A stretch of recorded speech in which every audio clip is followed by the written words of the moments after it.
Wah, tadi maaf. Koneksi sempat terputus karena emang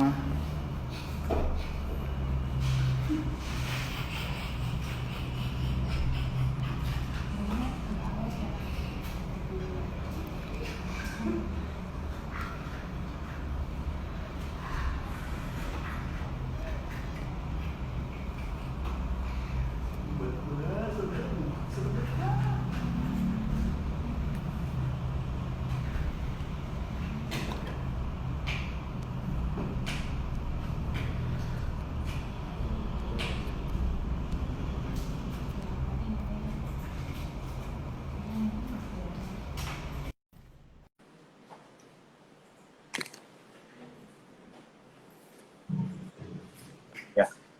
halo. Halo. Halo Halo Mas, Mas Afan. Halo Mas Afan. Ya, Halo Mbak Armi. Sebentar ya ya tadi. Mas, Udah masuk belum Mbak? Udah kelihatan belum? udah Mas Indra udah kelihatan ini. Tadi berhenti itu gambarnya Mas Indra. Oh, sekarang udah. Udah Ya, udah kelihatan ya. Bentar.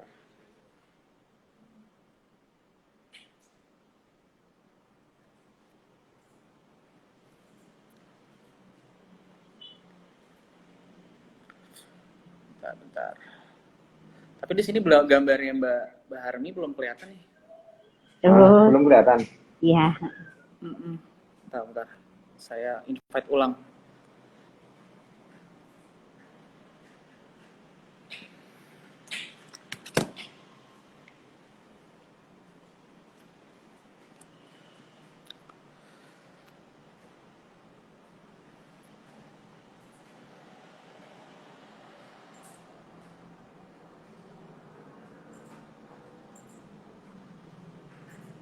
Halo?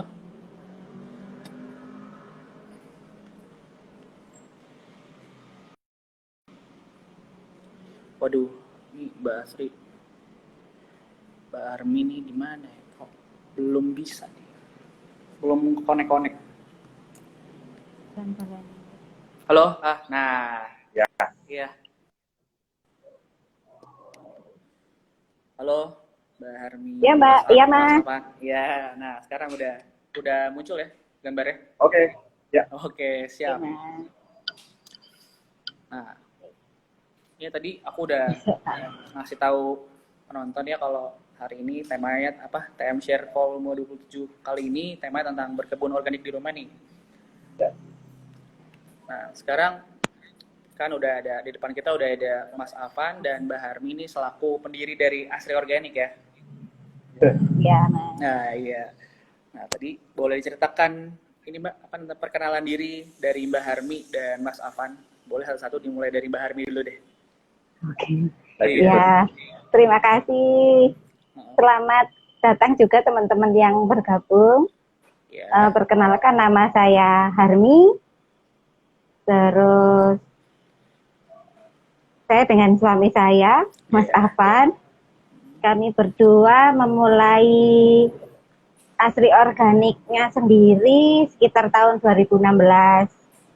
Kalau awalnya kami dari UKM ya, berawal dari UKM, kira-kira tahun 2012 atau antara 2012-2013 itu sudah memulai untuk yang produk olahan. Nah, kemudian dari produk olahan, nah ini kan tadinya kami berdua kebetulan sering berinteraksi dengan petani ya.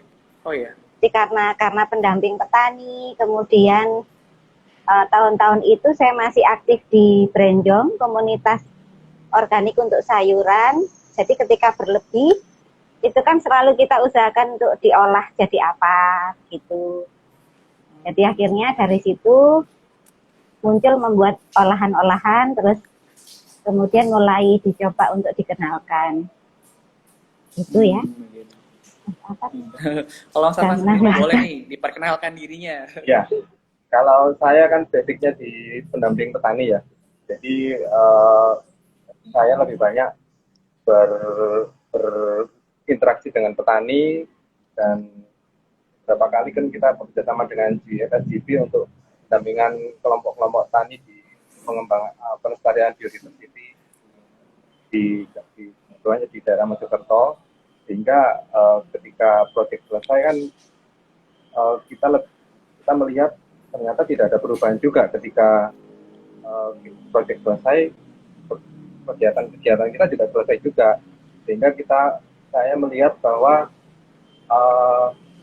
kita perlu melakukan kegiatan usaha yang lebih banyak bekerjasama dengan petani, sehingga kita memulai bisnis dengan mengajak beberapa petani yang memang sudah melakukan pertanian organik, dan kita juga tahu misalnya jadi petani itu seperti apa, sehingga ketika kita melihat petani yang usaha kayak gitu, kalau kita hanya sekedar ngomong aja tidak ada impact ke petani kan kasihan juga, sehingga kita perlu merasakan susahnya jadi petani juga, Mas. Terus belajar memasarkan begitu ya, belajar ikut memasarkan. Jadi masa kita jadi pendamping terus kita tidak mencoba sendiri menjadi petani. Jadi kita mencoba di rumah, kemudian ternyata kita tahu, oh ternyata begini ya jadi petani. Susah sekali. tergantung kondisi alam, kemudian banyak faktor lah yang mempengaruhi petani itu susahnya, sehingga kita berinisiatif untuk melakukan kegiatan usaha, dan kita lebih banyak fokus di olahan dulu, sementara untuk fresh produknya kita lebih banyak dikonsumsi untuk keluarga, kemudian kalau ada bisa berlebih baru kita share ke teman-teman yang membutuhkan. Gitu. Seperti itu ya Mas ya. Ya. Oke. Nah sekarang nih Mbak Harmi sama Mas Alfa nih tengah pandemi kayak gini lagi sibuk apa nih? Kabarnya kita dengar lagi banyak pesanan nih. Alhamdulillah. Alhamdulillah ya kan. Ya masih jalan sih Mas. Jadi untuk produk sehat organik itu masih jalan. Kemudian beras-beras dari teman petani yang sudah organik juga masih kita beli untuk dipasarkan gitu. Dan alhamdulillah masih dibutuhkan konsumen, mungkin karena masih kebutuhan pokok ya produk-produknya, jadi kecap, saus, beras itu. Jadi emang lengkap ya Mbak ya, nggak cuman sayur-mayur biasa, juga ada rempah-rempah gitu ya Mbak yang diproduksi nanti. Nah, rempah-rempahnya dibuat bumbu kecap itu Mas, kecap, saus tomat. Nah ini buat tadi para penonton yang belum bergabung mungkin belum tahu tuh Mbak, Asri Organik itu apa sih, dan boleh ceritakan lagi nih Mbak kegiatan apa sih yang biasa dilakukan Asri Organik, kalau bisa sih apa namanya Mbak, backgroundnya apa, lokasinya di mana, dan tahun berdirinya tuh kapan? Boleh ceritain lagi Mbak? Iya. Jadi Asri Organik ini kami dirikan semenjak 2016 ketika kami putuskan untuk pulang kampung begitu ya Mas, ke kampung halaman di Jombang. Terus Jombang ini kan kota kecil ya. Jadi untuk produk organik dan sehat itu masih butuh kampanye terus-menerus dikenalkan gitu. Nah dari situ, karena sebelumnya kami tinggal di Trawas Mojokerto yang di sana banyak sayur organik, teman-teman petaninya juga banyak. Nah akhirnya ketika pulang ke Jombang, kami kan nggak nemu sayur organik nih ceritanya. Nah kemudian kalau beli di pasar pun sudah beda rasa gitu ya. Nah, akhirnya mau nggak mau nanam sendiri di rumah. Jadi kami mulai menanam di rumah. Dulu pun sebelum pulang kampung juga nanam sendiri, tapi mungkin cabai, tomat yang kita butuhkan gitu ya. Untuk sayurnya hanya sedikit. Ketika pulang ke Jombang mau nggak mau harus nanam yang sering kita butuhkan lah. Jadi itu kita mulai sejak 2016.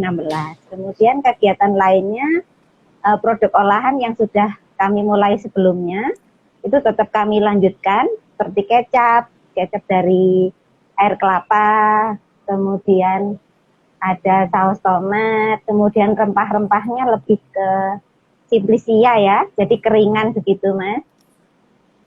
Jadi misalnya daun serai dikeringkan, yang kita tanam dikeringkan, terus nanti dibuat racian untuk minuman. Bisa Itu juga jadi jadi bumbu-bumbu dapur tuh ya Mbak? Bisa jadi bumbu iya, dapur juga. jadi ada yang kita bubukkan, misalnya jahe merah bubuk, kunyit bubuk. Jadi hanya kita tanam di kebun belakang aja sih Mas. Kemudian kalau untuk temu mangga begitu kita buat manisan. Jadi produk yang iya, diproduksi sama hasil organik ini juga beragam ya Mbak, dari kayak tadi cemilan sehat, iya, terus tadi ada bumbu dapur juga, terus ada buat bumbu rempah-rempah juga. dapur. Iya. Beragam ya. Jadi iya. Sebenarnya awalnya ya kecap itu ya, kemudian nanti kadang ada konsumen yang Mbak ada ini enggak? Nah, itu kita siapkan gitu Mas. Terus kemudian misalnya dari petani, ini kan kita ambil beras ya. Terus nanti ketika berasnya agak banyak, coba kita buat tepung misalnya. Terus bekatulnya kita buat sereal seperti itu. Jadi asli organik lebih banyak ke olahan. Kemudian kalau sayur mayur itu kita tanam tapi untuk konsumsi sendiri dulu. Kalau berlebih baru kita tawarkan. Paling tidak kita kenalkan dulu ke masyarakat di Jombang begitu. Itu. Kemudian juga ke petani kadang gitu ya. Jadi kita temani yang mau berorganik kita temani. Terus yang memang sudah organik ya coba kita jualkan untuk beras. Jadi selain membantu selain memproduksi produk organik juga membantu memasarkan produk petani ya. Iya. Iya. Kami beli putus, kami jual gitu. Nah, iya. Jadi kita Mas, dengan petani kita lebih banyak meyakinkan diri sendiri. Jadi kita mengunjungi petani, kita ngobrol dengan petani, kita meyakinkan produk mereka itu benar-benar organik atau enggak. Jadi kita benar-benar yakin. Kalau ketika setelah yakin, baru kita bantu memasarkan produk mereka. Karena di Jombang sendiri kan petani organik itu kan masih sangat sedikit, baru mengenal organik, dan image organik di sini itu kan mahal gitu sangat ya. mahal. Jadi kita memperkenalkan produk organik itu tidak harus mahal. Seperti itu ya. Nah, kalau tadi kan Mas Afan sama Mbak Harmi cerita kalau misalkan alasan dibalik mendirikan asli organik ini kan karena berawal dari pulang kampung, terus di Jombang itu nggak ada yang jual produk organik. Jadi Mbak Harmi sama Mas Afan itu mencoba untuk menanam sendiri di rumah. Nah, ini untuk awalnya itu emang udah ada udah emang selalu berkebun di rumah dari dulu atau emang udah ada lahannya sendiri sih Mbak? Jadi emang kayak benar-benar dibuat gitu atau emang dari dulu tuh dimulai dari urban farming yang skala kecil gitu Mbak? Kalau dari dulu sebelum ke Jombang kita masih di Terawas sudah menanam di pot-pot gitu ya Mas ya, seadanya. Terus kita waktu itu kan kontrak rumah gitu ya, jadi kita tanam di depannya itu pakai pot-pot. Terus yang banyak kita tanam waktu di sana yang paling sering cabai ya, cabai, tomat, kemudian kemangi yang sering kita butuhkan untuk tambahan masak lah. Nah ketika pulang ke Jombang baru di sini ada istilahnya pekarangannya agak luas kan, jadi bisa kita tanam lebih, misalnya ada sayur mayur. Nah jadi dimulainya sudah sejak dulu, terus ketika 2016 kita istilahnya lebih intens lagi lah untuk menanam sendiri di rumah. Jadi emang dari dulu udah dari Mojokerto sendiri udah mulai menanam urban farming di rumah ya Mbak ya. Oke. Nah kalau kita kan kalau untuk berkebun di rumah sendiri itu nih Mbak, gimana sih caranya? Kiat-kiatnya dan apa aja nih yang dibutuhin kalau kita ingin memulai untuk berkebun di rumah nih Mbak? Coba Berkebun tips-tipsnya. di rumah, kalau kita pengen memulai, yang pertama kemauan ya, Oh iya, niat. Niat dulu. kemauan, niat begitu, terus kemudian Bismillah mungkin. Ya, jadi ya kita kita benar-benar niat, ada kemauan, terus mungkin tujuannya juga. Jadi kita nanam untuk apa misalnya? Toh kalau toh tidak, misalnya apa? Kita menanam ini kan banyak manfaat sebenarnya, tidak hanya ketika dia tumbuh kemudian berbuah, atau kalau daun ya ketika besar sudah waktunya panen kita panen. Selain itu juga ada oksigen yang mereka hasilkan. Wah, gitu ya. Kemudian belum lagi hiburan misalnya, relaksasi. Karena banyak yang bilang juga kalau kita melakukan sesuatu yang kita senang gitu ya, itu kan memberi istilahnya apa, moving meditation gitu ya. Jadi seperti meditasi gitu ya. Wah, iya. Nah, jadi bisa menghilangkan stres. Terus, jadi pertama itu kemauan. Kemudian kalau sudah ada kemauan, kita nyiapkan media tanam. Nah, kalau media tanam ini, kalau untuk berorganik kita harus pakai tanah. Nah, jadi organik harus berbasis tanah kan begitu ya. Kemudian setelah tanah kita butuh pupuk. Nah, pupuknya bisa dari dapur, misalnya dikomposkan sisa-sisa dapur.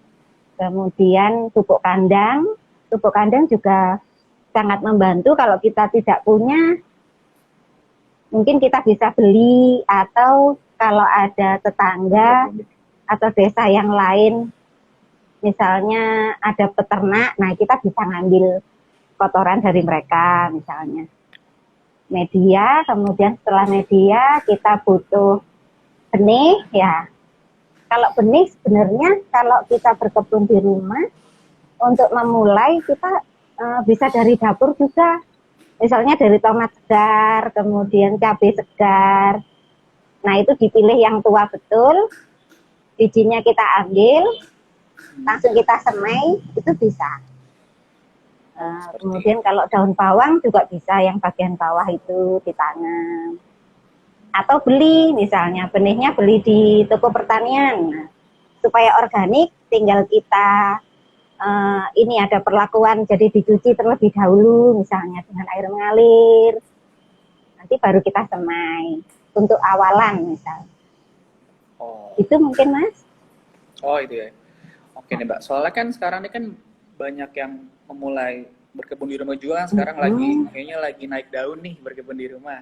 Ya. Kebanyakan itu kan orang-orang mikir kayaknya susah nih alat-alatnya, komponennya gitu kan, bahan-bahannya. Padahal kan bisa kita manfaatkan sendiri ya Mbak, barang-barang yang kepake di sekitar kita gitu kan, sebagai media tanam contohnya. Iya.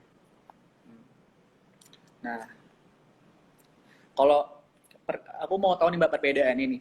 Kalau dulu kan masih berkebun di teras sama kayak pot, sama sekarang tuh udah punya kebun sendiri.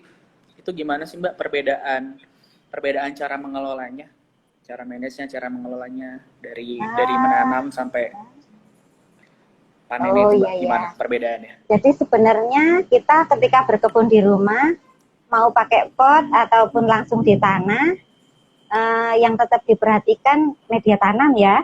Jadi kalau di pot ya ketika setelah kita panen atau mungkin beberapa kali tanam, itu harus kita istilahnya disadur lagi, dikeluarkan lagi, ditambah pupuknya, nutrisinya diperbarui gitu ya. Di tanah juga begitu, harus dilakukan pengolahan lagi. Seperti itu. Jadi ada pengolahan lahan, ada rotasi kalau mau organik, supaya hama penyakitnya tidak sama. Jadi misalnya satu pot kita tanami sawi misalnya. Iya. Kemudian setelah 1 bulan kita panen habis ya. Nah ini misalnya ditanami sawi lagi gitu, pot yang sama ya, pot yang sama, atau kalau tanah ya di gulutan yang sama. Nah itu sawi lagi misalnya. Nah ini ketika kita tanam tanaman yang sama, ini otomatis hamanya kan datang. karena monokultur ya sifatnya ya, tanamannya tidak berganti, jadi hamanya mulai tahu kalau di situ ada sawi, maka dia akan datang.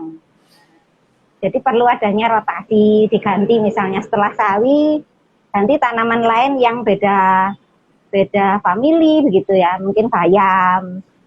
Nah setelah bayam ganti yang lain atau ditumpang sari. Nah, seperti itu. Jadi sebenarnya nggak ada beda ya antara pot sama di tanah. Harus tetap diperhatikan rotasi tanaman, media tanam begitu. Iya, soalnya pada umumnya semua tanaman mau ditanam di pot atau di media di tanah langsung itu membutuhkan perlakuan yang sama ya, Mbak? Iya. Oke. Agar terhindar juga dari hama tentunya. Nah, Iya.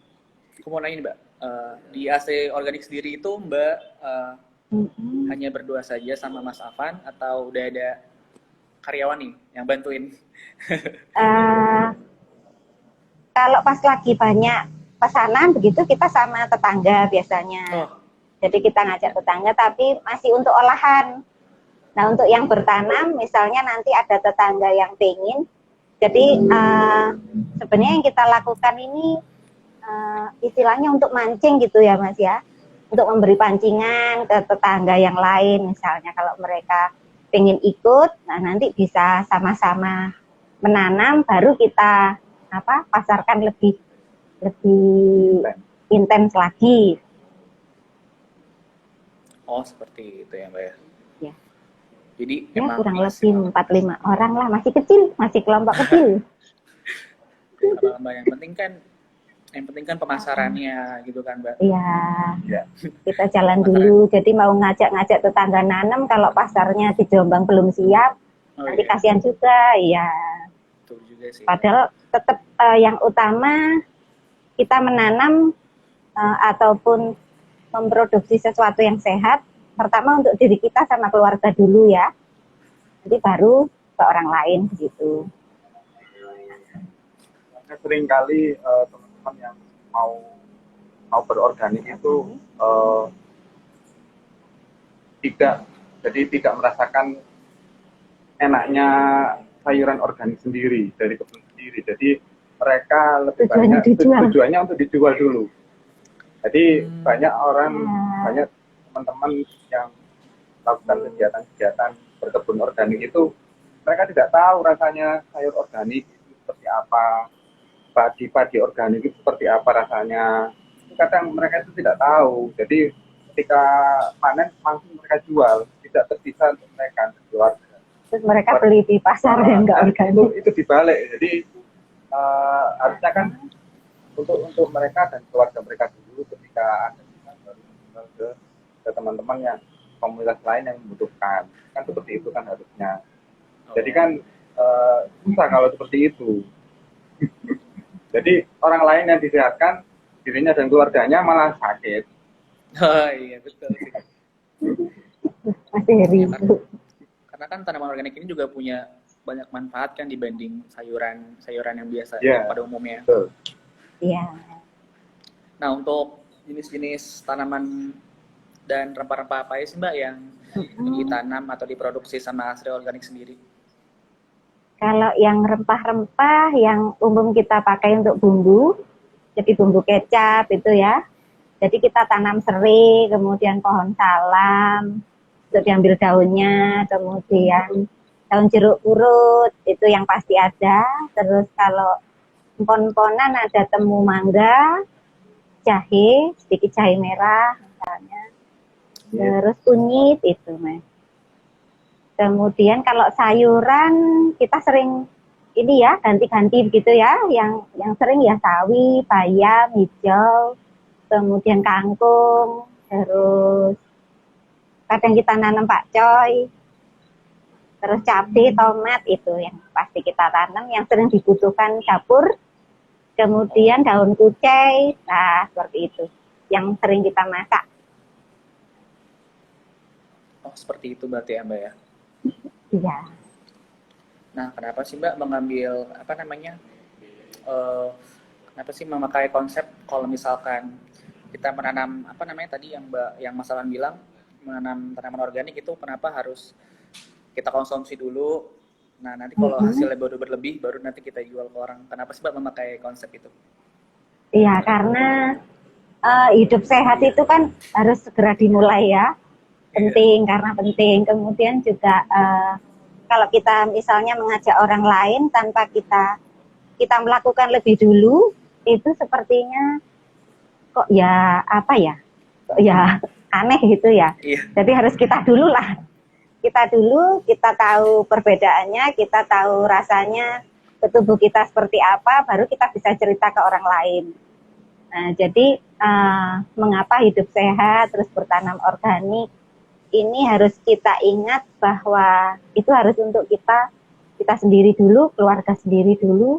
Jadi seperti sebenarnya ini mungkin prinsip sudah sejak nenek moyang kita ya, mereka dulu nanam padi, umbi-umbian pertama untuk konsumsi keluarga mereka dulu, baru dijual. Seperti itu. Itu ya, iya. Nah, dengan itu kan kita tahu, Mas. Jadi Mas? dengan begitu kita tahu apa itu perbedaan ketika kita mengkonsumsi sayuran organik atau beras organik dengan sayuran atau beras atau produk-produk itu dari yang konvensional itu. Jadi dari rasa kan kita sudah bisa membedakan. Ternyata berbeda rasanya. Jadi ketika ada teman yang mengaku bahwa mereka sudah menanam produk tanaman-tanaman organik, kita kan bisa tahu rasanya, bisa membedakan rasanya. Oh, ternyata ini sayuran organik atau tidak. Jadi dari rasa kan kita sudah tahu, dan juga tampilannya kan tidak berbeda kan, warna dari sayuran daunnya itu kan, maka kita tahu. Nah, baik lagi nih Mbak tadi ke produk ya. Kenapa sih Mbak memilih kayak tadi kebanyakan tuh produk yang seperti tadi tuh yang kedelai dijadikan kecap atau tadi yang dibilang sirih atau apa yang sebagian besar tuh bumbu dapur, kenapa sih Mbak memutuskan untuk mengolah atau memproduksi tanaman tersebut, produk tersebut? Alasannya apa Mbak? Pertama karena kami produksi kecap ya. Oh. Jadi ya produksi kecap, kemudian kecap kami kan dari air kelapa. Air kelapa ditambah gula aren, gula kelapa gitu, terus bumbu atau rempah-rempah. Jadi supaya kita tahu atau istilahnya apa ya, kalau kita nanam sendiri itu lebih sedap begitu ya. Seperti daun salam ketimbang beli di pasar sama yang tanam sendiri. Nah, entah mungkin apa ya. Terus kita lebih yakin organiknya begitu ya. Kita lebih tahu tanamannya kita olah sendiri. Nah, ini yang dijadikan bumbu-bumbu untuk produk kami sendiri. Jadi kita istilahnya wajib tanam lah, supaya nggak tergantung kalau di pasar misalnya pas nggak ada. Terus kita juga lebih tahu dari sisi organiknya gitu. Iya, jadi itu ya Mas ya. Iya, jadi tidak tergantung sama pasar juga ya. Kalau di pasar nggak ada, jadi kita bisa panen sendiri. Ya, kita bisa. Seperti serai. Terus itu kan gampang ditanam ya Mas ya, serai, daun salam, daun jeruk purut. Tanam sekali sudah bisa dipanen terus kan? Iya, betul. Iya. Gitu. Nah, untuk produknya ini sudah dipasarkan kemana aja nih Mbak? Apa udah memasuki pasar internasional? Apa masih lokal aja? Kalau internasional belum ya, bahkan belum kebayang sama sekali karena kita pengennya menyehatkan ya kita sendiri, terus kemudian juga konsumen yang membutuhkan. Jadi kita berasa lebih seret gitu ya di hati, juga lebih enak kalau kita memang menjual yang sehat begitu. Terus dipasarkan kemana masih nasional ya, masih skala nasional saja Mas. Jadi yang banyak ada beberapa reseller, kemudian juga konsumen langsung begitu. Yang banyak ke Jabodetabek, kemudian Bali, kemudian Jogja ada, terus lagi ya Surabaya, ya, ada yang di Aceh. Wah, Sumatera gitu. berarti udah sampai ke Nah, baru Pulau itu Mas Sumatera ya. ya. Jadi Ya, kita mikirnya masih lokal dulu lah begitu. Apa-apa. Sebenarnya sih ya kalau misalkan lebih efektif di lokal juga kan ya kita masih menjalan lokal dulu nggak apa-apa ya Mbak ya. Soalnya kan juga Iya, ya, masuk ke pasar internasional juga kan butuh ini kan ya, butuh proses yang lebih lebih lama. iya. Apalagi kalau nanti misalnya kita klaim sehat misalnya atau organik, nah Iya. ini banyak lagi nanti sertifikasi ini dan Iya. itu. ya, Iya. Jadi lokal dulu, terus mengenalkan hidup sehat juga masih PR panjang bagi kita gitu ya. Berarti keluarga di rumah semua maka apa namanya mengkonsumsi apa namanya tanaman-tanaman organik ya Mbak, sayur-sayuran organik gitu ya. Yang di Jadi rumah semua iya. otomatis ya, sehat. Amin, amin ya, begitu Mas. Paling tidak kita dulu lah kita gembar-gembor organik, masa nggak berorganik lebih dulu gitu ya. Oh. Nah, nah bicara tentang hasil organik lagi nih Mbak. Nah, untuk di hasil organik sendiri ada dalam mengelola hasil organik sendiri itu ada tantangannya nggak sih Mbak? Tantangannya mungkin lebih ke lokal Jombang ya. Jadi kita di kota kecil itu pangan sehat itu butuh apa ya? Istilahnya pengenalannya harus intens dan sangat butuh kerja keras gitu Mas. Lah pengennya kami kan sebenarnya produk sehat itu nggak hanya untuk orang yang menengah ke atas kan begitu ya. Jadi semua orang, semua kota, baik kota kecil maupun kota besar. Nah ini pengennya pangan sehat lebih ke ya ke mana semua ya, ke semua kalangan begitu ya. Nah untuk di kota kecil itu tantangannya mereka pengennya kan murah dapat banyak, nggak sehat nggak apa-apa begitu. Nah ini jadi harus kita apa istilahnya penyadaran sama edukasi bareng-bareng lah, belajar bareng bagaimana hidup sehat itu masih PR panjang, itu tantangannya gitu ya. Iya. Tantangannya berarti sosialisasi dan edukasi ke masyarakat sekitar ya di kota kecil Iya, khususnya di Jombang ya Mbak ya, karena di banyak yang Jombang khususnya karena yang beli malah bukan orang Jombang yang banyak gitu ya. iya memang perlu diedukasi sih ya karena emang nggak Iya. semua tahu ini perbedaan signifikan sayuran organik sama yang sayuran yang bukan organik itu Sayuran. apa. Sekarang mereka sih belum tahu sebenarnya manfaat buat kesehatannya itu kayak gimana. Iya. Betul sekali Mas. Nah ini Mbak, selama pandemi ini nih ada pengaruhnya nggak sih dalam penjualan atau omset? Nah bisa dijelaskan nggak sih Mbak? Alhamdulillah nggak ada ya Mas ya, kayaknya sama aja seperti sebelumnya. fluktuatif kan itu sudah biasa kan. Sudah biasa naik turun gitu ya. Tapi selama pandemi juga masih tetap sama seperti sebelumnya. Mungkin karena yang dijual itu tadi kebutuhan pokok gitu ya.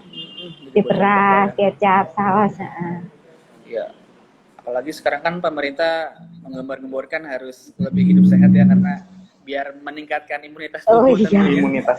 imunitas ya betul. Iya betul. Jadi emang harus lebih banyak makan sayuran. Apalagi kan sayuran Iya. dari hasil organik ini kan organik gitu ya, beda dari yang lain. Nah, setelah ini ada nggak Mbak produk baru atau produk yang masih apa ya masih digodok atau masih dipikirkan nih nanti mau dipasarkan? Kira-kira produk apa Mbak? Kira-kira apa ya? Belum ada ya. Mungkin ke depan sayur itulah yang pengen ini lebih difokuskan lagi gitu Mas. Mungkin kita ajak karena sudah ada beberapa tetangga yang pengen ikut. Nah nanti kita temani untuk tanam begitu. Jadi bisa bareng-bareng untuk usaha bareng. Yang sayur tentunya. Terus dipasarkan di lokal Jombang dulu. Produk segar. Oke. Nah, ini kita sekarang ini dulu Mbak bacain pertanyaan nih dari para penonton nih yang udah Ya, tadi nonton ya, dan nonton kita tuh ngobrol tentang hasil organik dan sayur mayur organik nih. Nah, ini ada pertanyaan dari Anisun.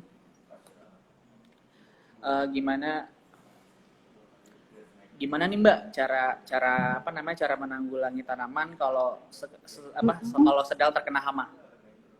Oh ya, jadi untuk hama dan penyakit tanaman sebenarnya harus kita kelola sejak awal sekali ya, dari media misalnya, dari media tanam.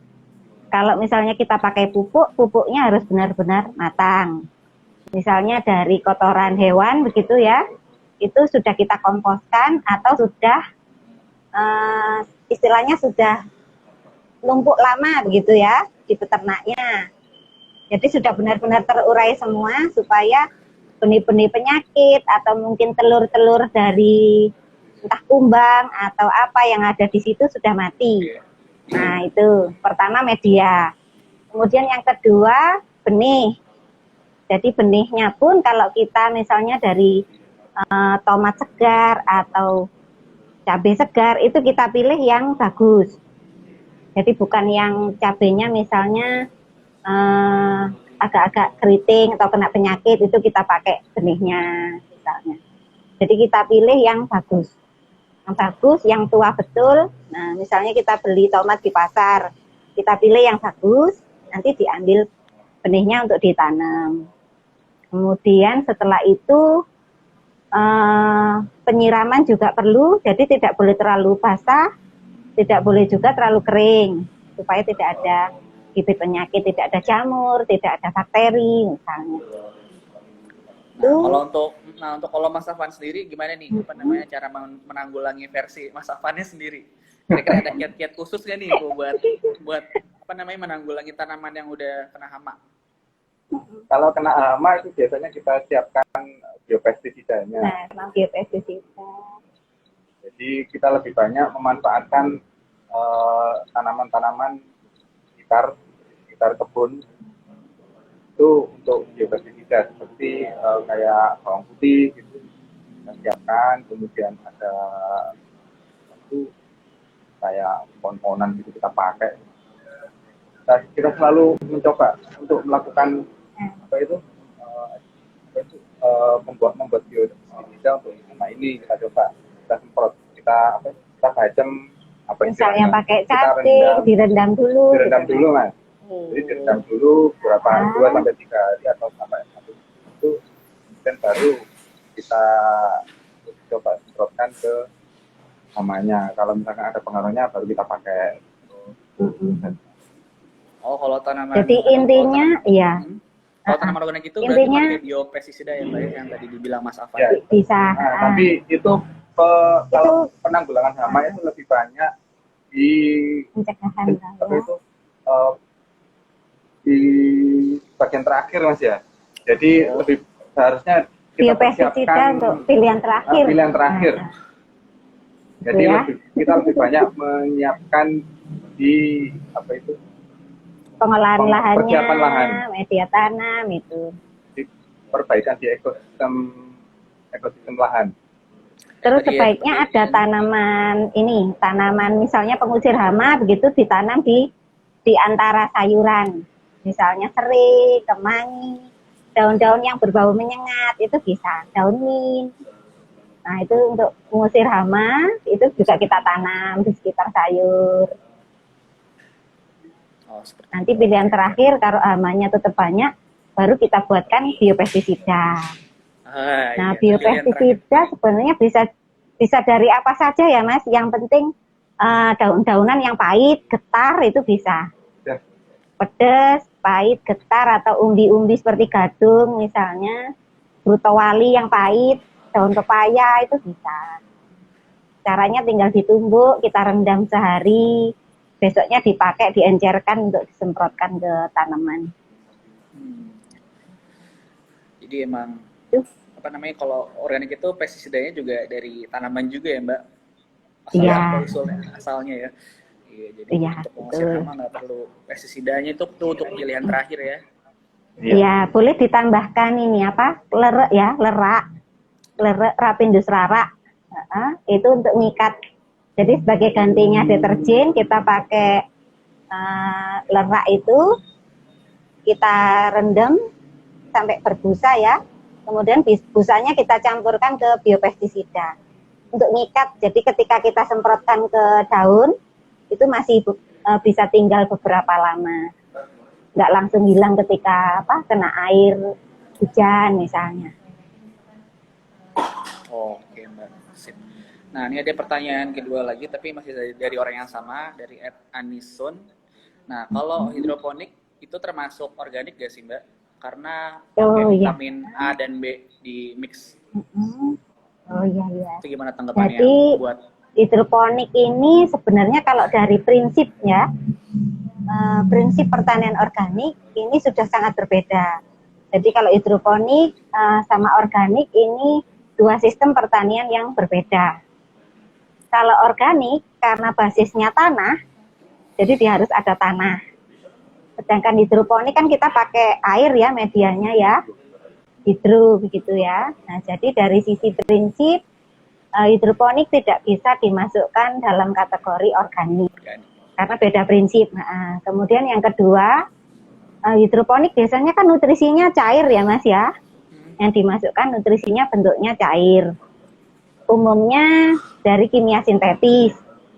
Nah, sedangkan di pertanian organik kalau kita ngikut kaidahnya, ngikut standarnya, ini sama sekali tidak diperbolehkan untuk input yang dari kimia sintetis, baik itu pupuk maupun pestisida. Gitu ya. Jadi untuk memulai menanam tanaman organik itu udah ada pakemnya sendiri ya Mbak ya? Ya, harus tanah. Jadi istilahnya apa ya? Seperti fitrahnya lah Mas. Kalau dia diciptakan ditanam di tanah, harus kita tanam di tanah begitu. Terus ada hubungan dengan ekologi yang lain. Kalau hidroponik kan dia sendiri ya. Jadi kalau yang ditanam di tanah dia akan berhubungan dengan mikroba di dalam tanah, kemudian air tanah misalnya, ekosistemnya. Nah. Oke, nah ini ada pertanyaan selanjutnya nih buat Mas Afan. Ini mau nanya dari @Prima Putra Bengawan. Mau nanya dong, bagaimana sih mengedukasi pembeli atau menjelaskan ke pembeli kalau produk yang dijual benar-benar produk organik, kan tampilan produknya dengan yang organik sama yang non organik itu kan sama. Nah, gimana nih cara meyakinkan pembeli? Ya, contohnya memang sayur yang mudah ya, Mas ya. Jadi kalau yang organik itu biasanya kalau sayuran hijau itu warnanya lebih natural. Jadi kalau misalkan hijau itu hijau bukan hijau yang gelap, tapi hijau lebih cerah kayaknya. Kemudian kalau yang sayuran konvensional itu biasanya hijau gelap karena efek penggunaan pupuk kimia. Jadi pupuk kimia itu membuat sayuran daunnya itu hijaunya itu lebih tua. Kemudian dari sisi rasa, biasanya kalau sayuran organik itu lebih manis dan crunchy, tidak alot, Mas. Kalau yang sayuran konvensional itu kadang pahit, ada pahitnya, dan agak alot kayaknya sepertinya. Jadi, walaupun mudah, tapi kadang rasanya itu nggak segar seperti sayuran organik gitu. Jadi kemudian berbeda memang rasanya Mas. Jadi kalau rasanya juga ketahuan ya dari tampilan, kemudian rasa. Tampilan pertama yang kita lihat biasanya ada perbedaan. Jadi yang organik itu biasanya hijaunya lebih muda, yang non organik itu lebih tua. Dari sisi itu kita bisa melihat. Kemudian belum lagi dari rasanya memang berbeda. Yang agak sulit mungkin di beras ya Mas ya. Nah, di beras itu agak sulit dibedakan mana yang organik, mana yang tidak. Nah untuk meyakinkan konsumen, dari itu kita harus tahu betul petaninya di mana, siapa, nanamnya seperti apa. Nah jadi selalu kita temani memang. Terus kemudian kalau beliau memang sudah organik betulan, apalagi sudah ada sertifikat, nah itu kita temani, kita bantu pasarkan gitu. Nah, ini Kita lebih sering pertanyaan terakhir. mengunjungi petani. Kita lebih sering mengunjungi ke teman-teman petani organik. Jadi lebih banyak meyakinkan ke kita bahwa mereka masih eksis atau tidak. Tuh. Jadi ketika mereka kirim barang ke kami gitu, selalu kita tanya apakah masih eksis atau tidak. Dan kadang kita ke sana untuk ambil produknya untuk kita jual. Jadi secara tidak langsung kita melakukan inspeksi juga ke teman-teman petani demi meyakinkan diri kita dan juga kita bisa meyakinkan ke konsumen. Karena banyak konsumen yang nggak tahu tiba-tiba percaya ke kami bahwa produk yang kami jual itu dianggap organik gitu. Jadi mau tidak mau kita punya beban moral. Ya, kita harus jujur, kita harus beban moral sebulan gitu ya. Yang kita jual memang harus organik. Gitu. Jadi sebelum meyakinkan orang lain kalau produk kita organik, kita sendiri harus yakin ya kalau produk yang kita jual itu organik. Ya, terus nanti petani ya sedikit-sedikit kita inilah Mas, supaya ada pendokumentasian, misalnya nanam apa, panen berapa, seperti itu. Ya, terus di label beras selalu kita tampilkan produk ini Petaninya produk siapa? petani siapa. Kan kelompok tani mana yang misalkan padi, beras gitu. Produksi kelompok tani mana gitu, selalu kita tampilkan. Karena itu di dalam sistem pertanian organik kita menganut sistem fair trade. Harus jelas dari mana gitu. Jadi bisa dilacak itu petani mana yang memproduksi itu. Wah, ini ada pertanyaan terakhir nih dari Mutia Vianti nih Mbak, pertanyaan terakhir. Produk asri organik mana sih yang paling banyak diminati oleh konsumen? Kira-kira tanggapan yang Mbak sama Mas nih. Apa ya? Kami kan masih olahan yang banyak ya. Jadi lebih banyak kecap, saus itu, kemudian beras itu juga cukup banyak yang cari gitu ya. Jadi dengan begitu kan petaninya senang juga, terus biar dia semangat untuk nanam terus yang organik begitu Mas. Jadi yang paling banyak diminati mungkin masih di olahan ya, yang kecap, saus itu. Gitu. Nah, apa nih? Jadi seperti itu ya Mbak ya. Untuk apa namanya tadi produk yang paling diminati itu yang berkaitan dengan apa namanya bumbu dapur dan tadi makanan pokok seperti beras organik. Iya. Sekarang lagi dibutuhin. Iya. Okay.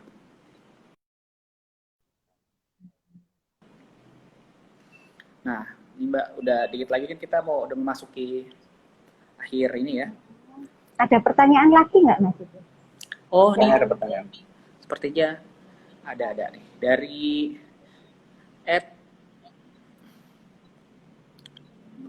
Prima Putra Bengawan lagi. Nah, untuk pengusaha sayuran organik, apa ada asosiasi sendiri? Nah, bagaimana cara berkompetisi dengan pengusaha sayuran organik yang lain dalam penentuan harga? Kalau di Jombang kebetulan belum banyak pelakunya ya, Mas ya. Ada satu sebenarnya kelompok itu adik-adik, jadi anak-anak muda menanam. Cuma mereka juga masih merintis gitu istilahnya.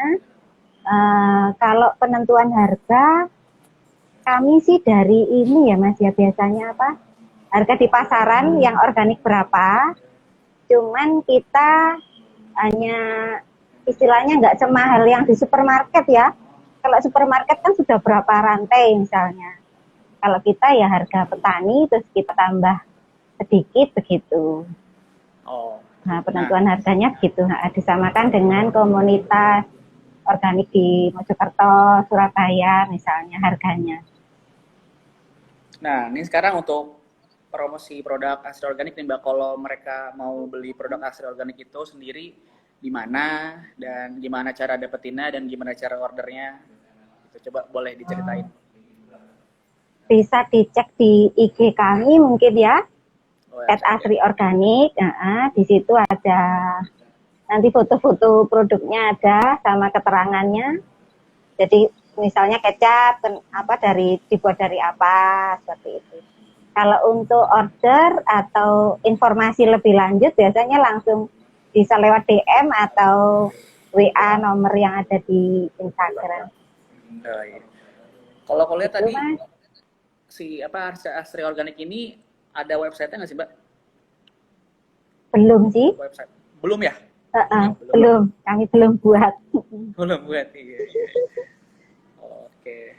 Jadi cara dapetinnya itu langsung aja nih ke Instagramnya Asri Organik buat dapetin produknya dan tanya-tanya di WhatsApp-nya aja, ya Mbak ya. Tanya-tanya Iya, di boleh. kontak WhatsApp-nya aja, gimana cara ordernya, gimana cara dapetinnya, atau mau sekedar tanya-tanya dulu boleh pastinya.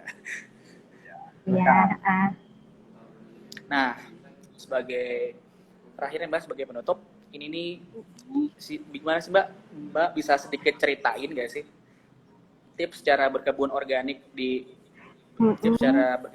rumah sendiri dan cara ngolahnya itu gimana sehingga nanti hasilnya bisa maksimal dan produk yang dihasilkan juga bisa dipasarkan, bisa dijual gitu Mbak.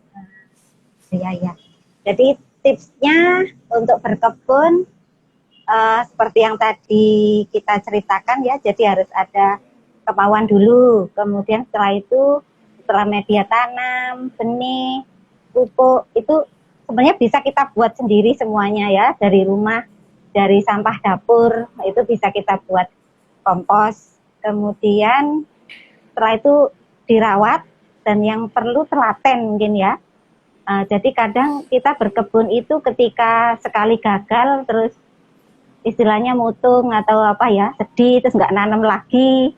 Nah ini namanya ekosistem ya itu ya, siklus. Kemudian juga ada istilahnya yang menumbuhkan juga bukan kita ya Mas ya, kita hanya sekedar menanam, nanti ada yang maha kuasa yang menumbuhkan. Jadi kita yang nggak boleh cepat putus asa lah kalau pengen berkebun sendiri di rumah, gagal coba lagi gitu. Nanti lama-lama kita dapat pelajaran sendiri, harus seperti ini misalnya. Ketika disiram terlalu banyak, biasanya akan gampang berjamur tanahnya, berarti nggak boleh terlalu banyak. Nah itu kita belajar pelan-pelan gitu ya. Jadi terus menanam, nggak boleh cepat putus asa begitu. Terus nanti ketika dia tumbuh, dia bisa dilihat mata indah, bisa dipanen, itu akan senang. Nah, setelah senang biasanya kita tanam lagi gitu ya. Kita tanam lagi. Terus jangan sampai kadang juga ini Mas, ketika misalnya tomat begitu ya. Untuk yang berkebun di awal-awal, ada teman itu setelah tomatnya berbuah itu nggak dipanen-panen karena senang dilihat begitu ya. Nah, dilihat sampai nanti sudah tua betul baru dipanen misalnya. Nah ini ya boleh, cuman sekali aja lah, nanti setelahnya harus dimanfaatkan begitu ya, dimanfaatkan, dimasak atau apa gitu. Jadi kita tahu prosesnya, kita manfaatkan, dan itu akan istilahnya belajar syukurnya dapat gitu ya Mas ya. Kita bisa lebih bersyukur, terus nanti dari situ pasti muncul kecintaan. Nah setelah cinta baru pasti menanam terus. Itu ya. Diperlukan juga ini ya Mbak, kesabaran juga ya Mas Afan, kesabaran sama istiqomah. Iya betul.